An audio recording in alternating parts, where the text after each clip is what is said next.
There are rituals hidden in every corner of the world, ceremonies you were never meant to see. Some promise healing, others invite something else entirely. Before we open these files, hit like and subscribe before it's too late. Because once you learn the truth, it can't be unheard. My name, Ava Mendoza, and for the past 8 years, I've been traveling across the world, from mountain villages in Peru to silent shrines in Japan, documenting ancient practices and forgotten rites. Most are harmless traditions, blessings for harvest, offerings to the dead, small rituals meant to keep balance. But sometimes, I stumble upon something different. Stories that locals refuse to explain. Ceremonies performed only at night. Prayers said backward, in languages no one remembers. I've started calling them the forbidden rituals. What you're about to see is a collection of real accounts, documented, witnessed, and verified through field notes, interviews, and local archives. Whether you believe them or not, that's up to you. But every ritual shares one chilling truth. They were never meant to be found.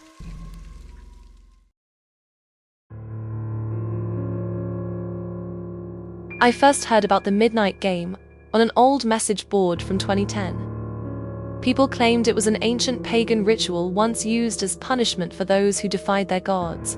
The idea sounded ridiculous: invite a spirit into your home, survive until 3:33 a.m. and you're spared.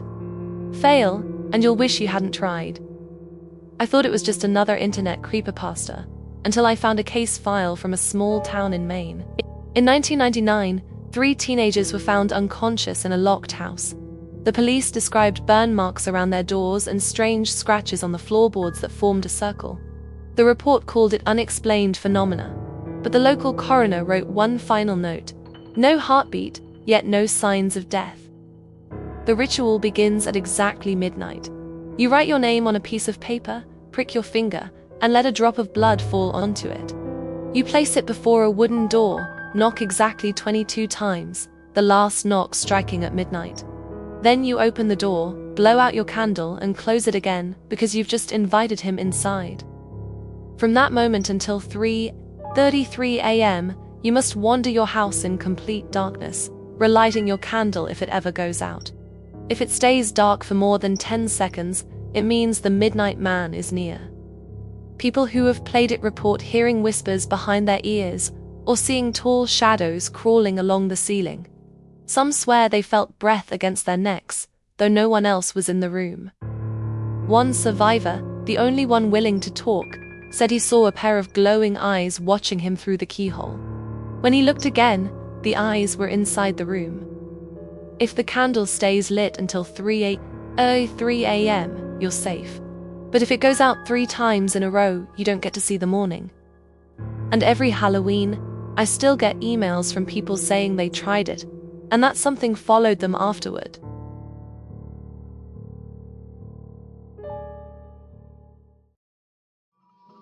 The first time I heard about Kokkuri-san, I thought it was just Japan's version of the Ouija board.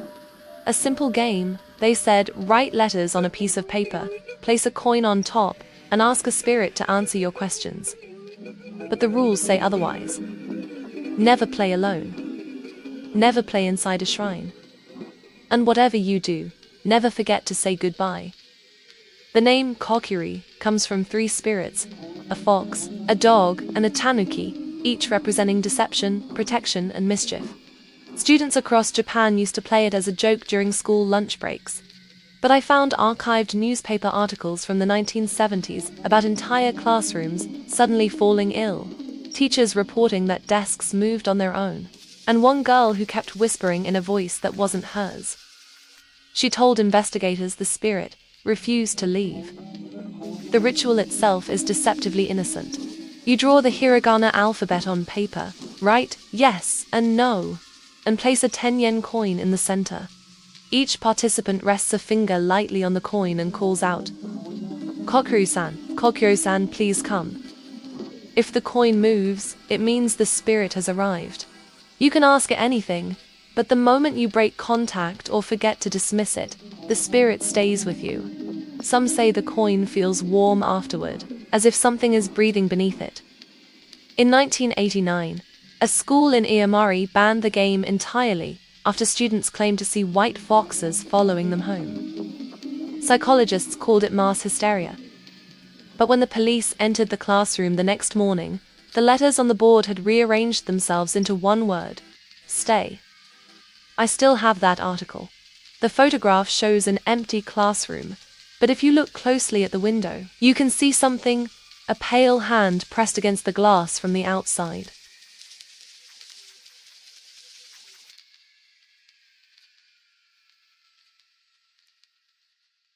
I thought witchcraft was just folklore, stories passed down to scare children. That was until I saw a photograph taken from a crime scene in Matanzas, Cuba, a metal cauldron filled with bones, feathers, coins, and what looked like a human skull. Locals called it Nganga. Palo Mayombe is one of the oldest African religions, brought to the Caribbean through slavery. But unlike Santeria or Voodoo, its rituals don't call on saints, they call on spirits of the dead. Practitioners believe that if you build an Nganga, a sacred iron cauldron, and feed it with offerings, blood, rum, bones, it becomes a vessel for a spirit that can grant protection, power, or revenge. When I spoke to an anthropologist who studied the religion for decades, she told me something I can't forget. She said, "The spirit inside the Nganga isn't symbolic, it's real. It eats what you feed it." In 1990, police in Mexico uncovered the infamous Matamoros ritual killings. The cult behind it practiced Palo Mayombe, and investigators found multiple Nganga pots filled with human remains. But not all followers are dark. Many believe it's a misunderstood tradition, an ancient pact with the spirits of nature and ancestors. Still, every Nganga has one rule: never abandon it. If the cauldron is left unfed, the spirit inside hungers. It searches for what it's owed, and it always finds a way to collect.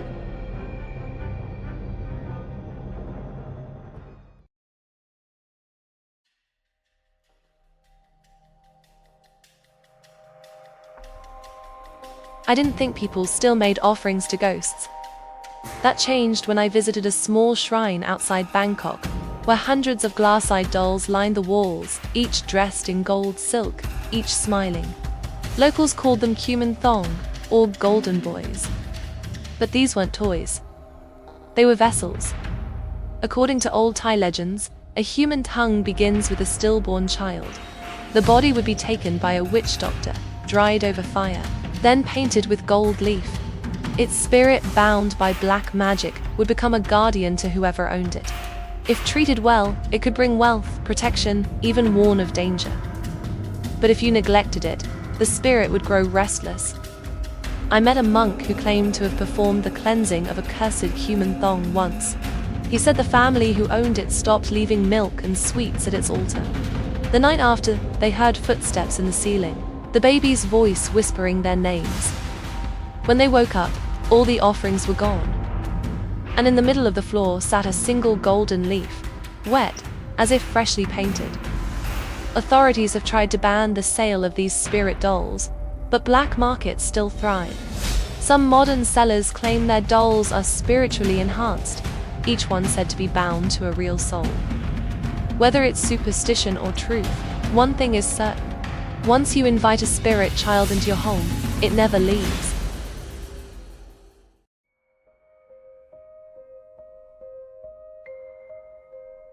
I used to think witch hunts were only stories, exaggerated tales from the Dark Ages. But the deeper I read into old trial records from France and Germany, the more disturbing it became. They called it the Devil's Sabbath. Villagers claimed that once a year, deep in the woods, people gathered to perform secret rites. Not for wealth, not for love, but for something far older. They lit fires, danced until dawn, and swore oaths to unseen forces. Most dismissed these as fantasies, products of fear and superstition. But scattered across Europe, old stone circles and underground chambers still bear the same symbols described in the confessions. Some were carved so deep into the rock that even centuries of erosion couldn't erase them. One historian told me something that still chills me. She said, They weren't worshipping evil, they were trying to protect themselves from it. Whether true or not, the records tell of nights when wind carried chanting across valleys, and animals refused to cross certain paths. Every culture has its own version of the forbidden gathering, and maybe the most frightening thing about the devil's Sabbath is realizing it might never have ended.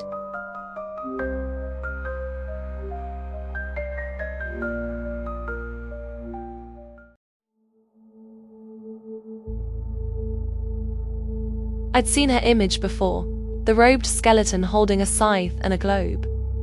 But it wasn't until I walked the streets of Tepido, Mexico, that I understood what Santa Muerte really meant to the people who followed her. The air was thick with incense and candle smoke.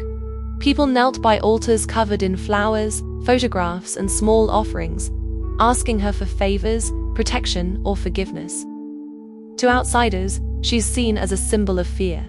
But to her followers, she's something deeper, a spirit who listens when no one else does. I spoke to a local man who said he'd prayed to her for safety every night for years. One evening, he forgot. The next day, a car accident destroyed the intersection he usually crossed at that same hour. She doesn't ask for worship, he told me, only respect. Authorities have tried to suppress her image, calling her devotion dangerous. Yet her following only grows among the forgotten, the desperate, and the brave. Whether you believe in her or not, the Saint of Death reminds us of something we'd rather forget. That in the end, she comes for everyone, faithful or not.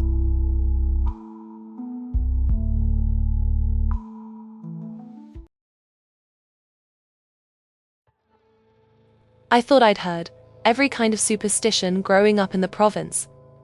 The ones about not sweeping at night, or saying "Toby Toby Po" before walking through the woods. But Uzag was different. It wasn't a story told to scare children. It was something everyone believed could happen, without warning. My grandmother used to tell me, if a stranger compliments a baby or suddenly greets you too warmly, they might unknowingly give you Uzag, a kind of sickness brought by energy or envy. The cure, a whispered prayer and a thumb pressed gently to the forehead, marked with spit, a simple gesture believed to balance the spirit. And then there, Killam, old tales of people who could harm others from afar. I met a healer once, deep in Quezon province. She said she didn't cast spells, she returned them.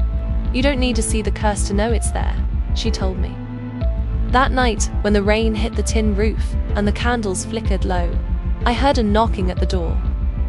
When I opened it, no one was there. Maybe it was just the wind. Or maybe, in the islands where the old ways never truly died, some things are still watching, waiting to be remembered.